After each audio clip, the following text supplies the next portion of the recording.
So we have had an opportunity to review 8 videotapes, 2 Atlanta body cam tapes, 2 Atlanta Police Department dash cam tapes.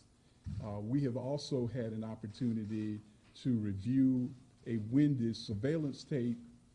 We have also viewed 3 citizen cell phone videos. With many of the videos, we had the opportunity to enhance the videos so that we could get a better look.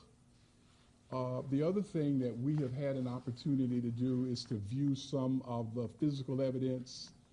The Chevrolet Trailblazer was a vehicle that was in the line at Wendy's on the night of this incident, and it received a shot from Officer Roth's gun.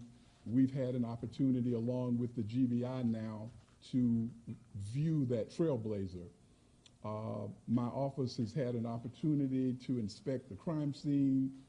We have conducted a canvass of the area.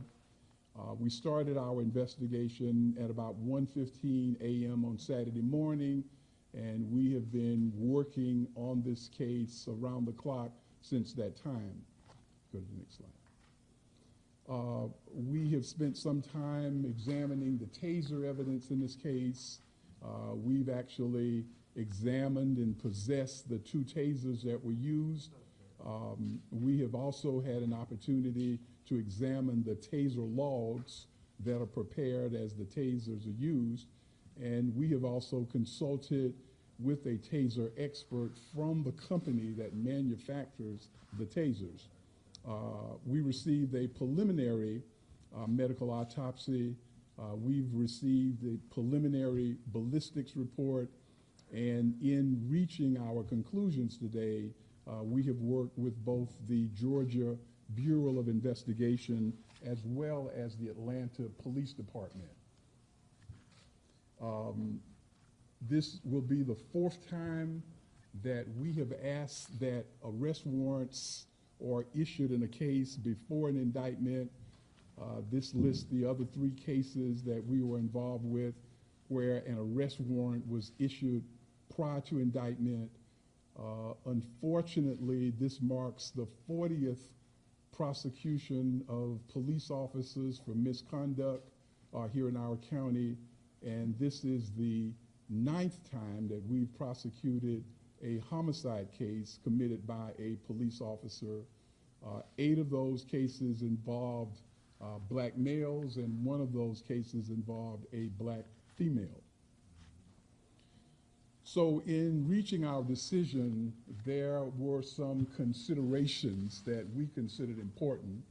And one of the things that we noted from our evaluation was that Mr. Brooks, on the night of this incident, was calm, he was cordial, and really displayed a cooperative nature. Secondly, even though Mr. Brooks was slightly impaired, his demeanor during this incident was almost jovial. Also, we noted that he received many instructions from the Atlanta officers, and he was asked many questions. Some of the questions he was asked repeatedly, but for 41 minutes and 17 seconds, he followed every instruction, he answered the questions. The 4th thing we noted is that Mr. Brooks was never informed that he was under arrest for driving under the influence. And this is a requirement of the Atlanta Police Department. When one is charged with a DUI, the Atlanta Police Department's own procedures require that that person is informed immediately that they are under arrest. And then he was grabbed from the rear by Officer Roth, who made an attempt to physically restrain him after the 41-minute and 17-second discussion. We concluded and considered it as one of our important considerations that Mr. Brooks never presented himself as a threat. At the very beginning, he was peacefully sleeping in his car. After he was awakened by the officer, he was cooperative, and he was directed to move his car to another location. He calmly moved his car. Mr. Brooks was asked whether or not he had a weapon. He indicated that he did not. Without any resistance, he passed his driver's license to the officers, and the officers then asked Mr. Brooks whether or not he would consent to a pat-down or a body search, and Mr. Brooks allowed them to search him, and the search yielded no weapon. We found that it was of interest that when the officers patted Mr. Brooks down, they noticed there was a bulge in his pants. They did not pull that item out of his pocket. They took Mr. Brooks's word that that bulge represented a number of dollar bills. But Mr. Brooks never displayed any aggressive behavior during the 41 minutes and 17 seconds. Now, this is another important consideration that we discovered as we evaluated this case. Once Mr. Brooks was shot, there is an Atlanta policy that requires that the officers have to provide timely medical attention to Mr. Brooks or to anyone who is injured. But after Mr. Brooks was shot, for some period of 2 minutes and 12 seconds, there was no medical attention applied to Mr. Brooks. But when we examined the videotape and in our discussions with witnesses, what we discovered is during the 2 minutes and 12 seconds that Officer Rolfe actually kicked Mr. Brooks while he laid on the ground, while he was there fighting for his life. Secondly, from the videotape, we were able to see that the other officer, Officer Brosnan, actually stood on Mr. Brooks's shoulders while he was there struggling for his life. We were able to conclude that based on the way that these officers conducted themselves while Mr. Brooks was lying there, that the demeanor of the officers immediately after the shooting did not reflect any fear or danger of Mr. Brooks, but their actions really reflected other kinds of emotions. So as we are drawing our legal conclusion in this case, we were led by the two foundational cases in this matter, one being Tennessee versus Garner, and what that case points out is when an officer is pursuing a fleeing suspect, that the officer may not use deadly force to prevent escape unless the officer has probable cause to believe that the suspect poses an immediate threat of death or of serious physical injury to that officer. The next foundational case that we used in our analysis is Graham versus Connor, which says that this test is based upon that of a reasonable officer on the scene and not the individual officer, but a reasonable officer on the scene. We've concluded at the time Mr. Brooks was shot that he did not pose an immediate threat of death or serious physical injury to the officer or officers. If you would get the photograph, the taser.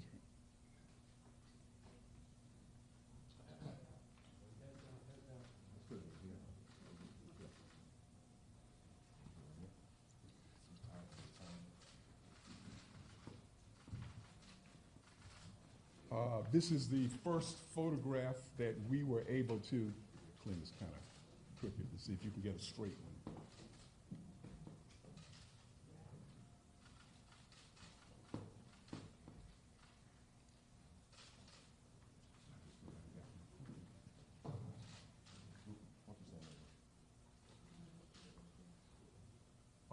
this photograph illustrates is the point that Officer Roth, at this point, was firing a taser, and this is Mr. Brooks, who was firing a taser as well, but I don't know if you can see it clearly. The prongs from the taser were actually fired above Officer Roth's head.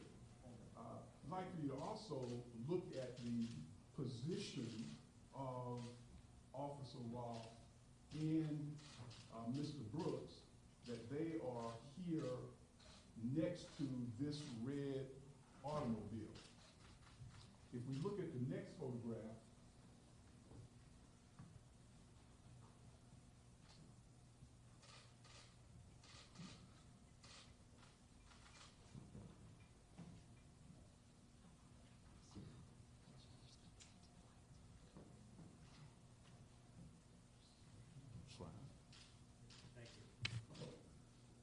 if we look at the next photograph, we'll see that the positions of both parties, they've changed. Mr. Brooks has now moved away from his original position, and we estimate the distance is probably about 12 feet. And Officer Roth has moved about 10 feet from the position in what is our exhibit number 1. This second video or second still shows the very instance that the shot was fired into the back of Mr. Brooks. And we have also calculated the distance, and the distance that they are apart at that time was 18 feet 3 inches at the time that this shot was fired. So based upon that information, we have concluded that Mr. Brooks was running away at the time that the shot was fired. Mr. Brooks was shot twice in the back. One of the shots was a center shot to the back that penetrated his heart, and it was done by a 9mm Glock. Now, one of the things that we also relied upon in our conclusion is something that is called under the law, referred to as an excited utterance, and that's when someone makes an immediate statement, and because it is made without the ability to consult with counsel or to think about it, under the law, an excited utterance is considered as highly reliable. And at the time that the shot was fired, the utterance made by Officer Roth was, "I got him." That was the statement that was made at that time. We also noted that Officer Roth was firing a taser at Mr. Brooks. The City of Atlanta SOPs, in fact, prohibit officers from firing tasers at someone who is running away. So the City of Atlanta says you cannot even fire a taser at someone who's running away, so you certainly can't fire a gun, a handgun, at someone who is running away.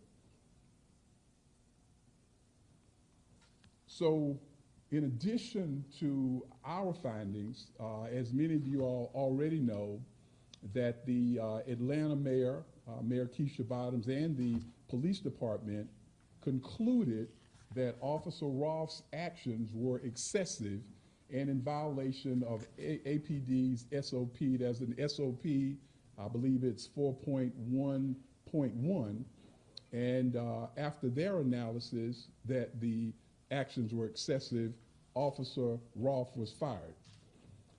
We have also concluded that Roth was aware that the taser in Brooks's possession, that it was fired twice.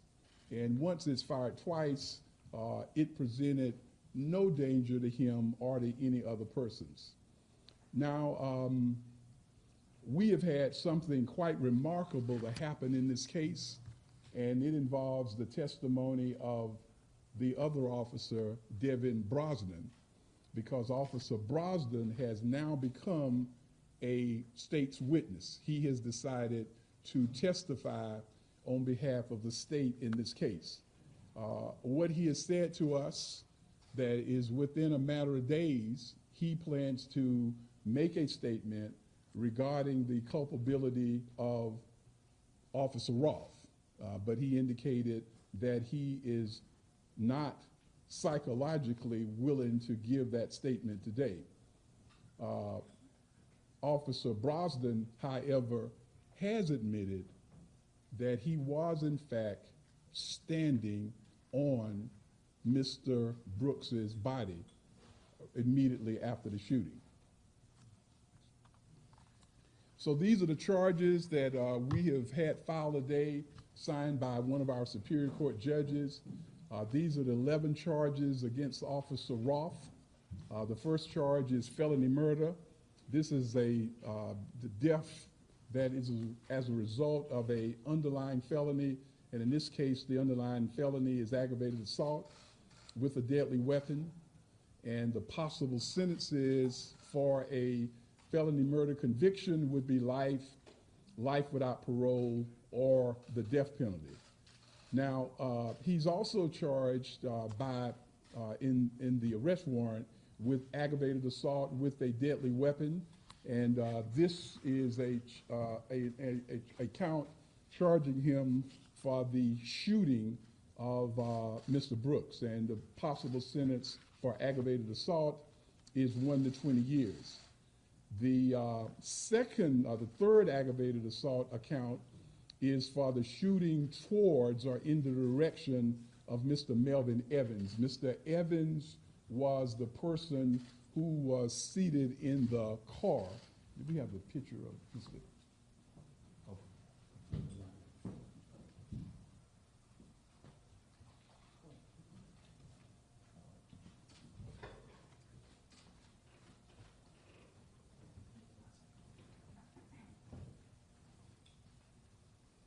And if you would point out, this automobile is the place that Mr. Evans and his two companions were driving, and a shot was fired. And I believe we've also got a photo of the shot that ended up in the vehicle. I think you got to stand it up.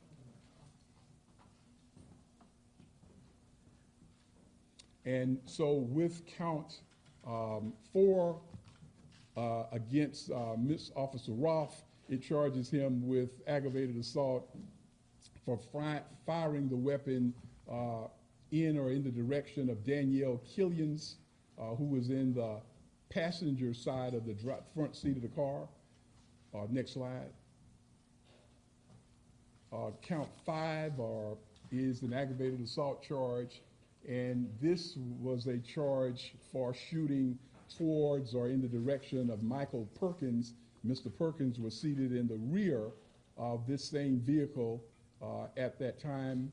There's a charge for criminal damage for shooting into that vehicle. Also, Officer Roth is charged with 7 violations of office. Each one of those carries a 1 to 5 sentence. These are violations of his oath of office for the city of Atlanta, arresting Mr. Brooks for the DUI without immediately informing him of the arrest, shooting a taser at Mr. Brooks while he was running away, which again is a violation of Atlanta's own SOP. Thirdly, excessive force when shooting a firearm at Mr. Brooks. And number 4 is the failure to render timely medical aid. Those are the 4 violations of oath. The 8th is for kicking Mr. Brooks, and the possible sentence for kicking Mr. Brooks is from 1 to 20 years. And we actually have a photograph of the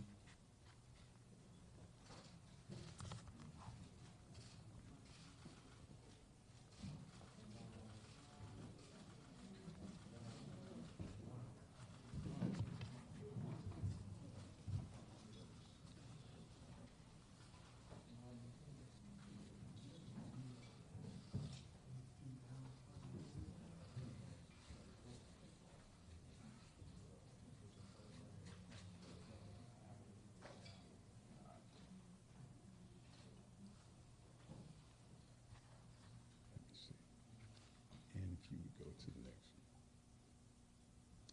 one. And these are the charges for Officer Brosnan, and there are a total of 3 charges. And the first charge is for aggravated assault, and this is for standing or stepping on Mr. Brooks's shoulder. The possible sentence for this crime is 1 to 20 years. And this is a photograph of Officer Brosnan, who you can see to the right. And at the time of the photograph, he is standing on the body of Mr. Brooks. And as I've indicated earlier, in our conversations with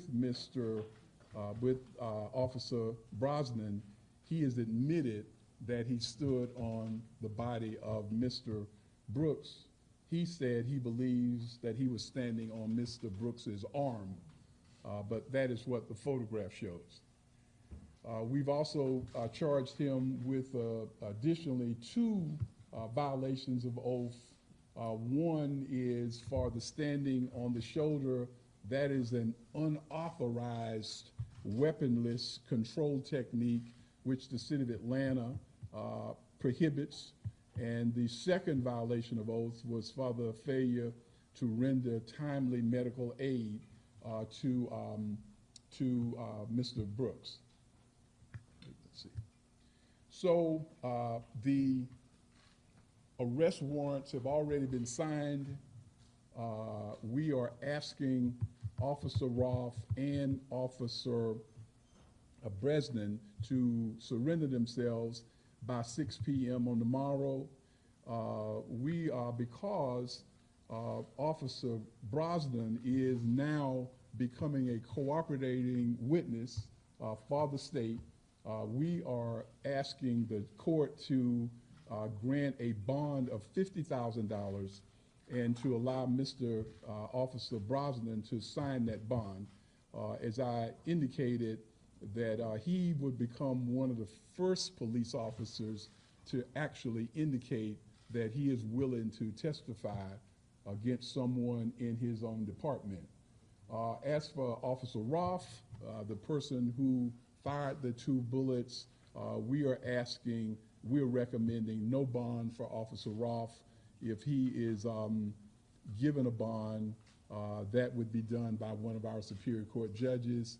But because of the severity of his act and then following up that act with kicking Mr. Brooks, we're asking that he not be granted a bond.